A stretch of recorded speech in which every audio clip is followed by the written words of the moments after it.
assalaamu calaykum.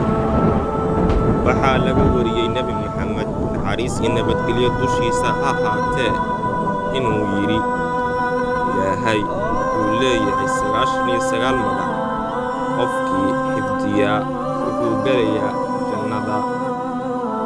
waxaana magacyadaa ka mida ismulacdamka. ismulacdamka haddii ilaahay lagu baryo wuu ajiibaa, haddii wax lagu weyddiistana wuu bixiyaa. haddaba daawade, waa maxay ismulacdamka? see ayaan ku ogaan karnaa? ma jiraa cid garanaysa? ma wuxuu gaar u yahay awliyada? ma bannaan tahay in aad ilaahay weyddiisato in uu ku tuso?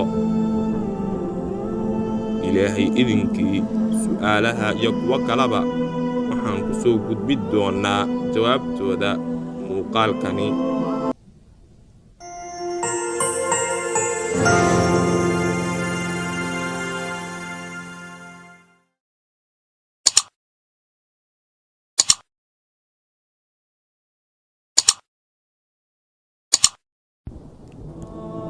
ilaahay subxaanahu wa tacaalaa wuxuu leeyahay magacyo wanaagsan, kuwaas uu ilaahay isaga isku magacaabay iyo kuwa ay inoo sheegeen rusushii uu ilaahay inoo soo diray.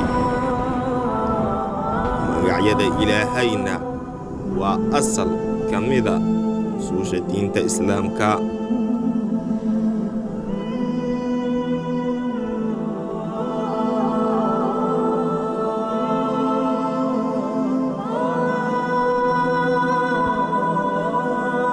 axaadiista ku soo aroortay ismulacdamka waxaa ka mid ah xadiiskuu soo saaray ibnu maaja oo nebiga uu leeyahay ismulacdamka wuxuu ku jiraa 3 suuradood oo kala ah suuratulbaqara, suuratu aali cimraan iyo suuratu taaha.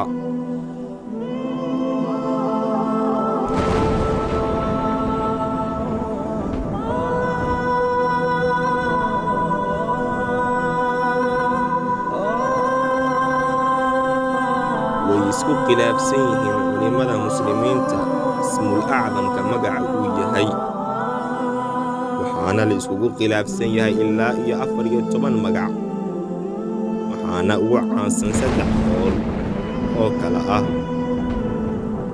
in ismulacdamka uu yahay magaca allah, waxaana qowlkaa ku tegay madaxyaweynta muslimiinta.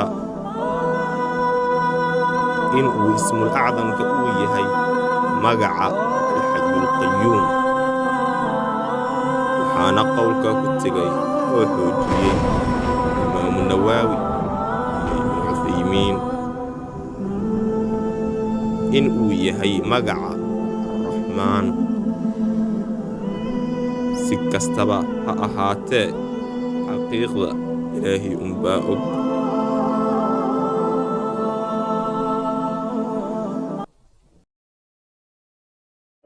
قل ادعوا الله أو ادعوا الرحمن أيما تدعوا فله الأسماء الحسنى ولا تجهر بصلاتك ولا تخافت بها وابتغ بين ذلك سبيلا وقل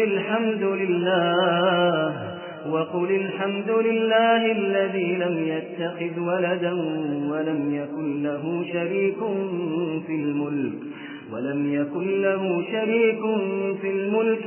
يكن له ولي من الذل وكبره تكبيرا.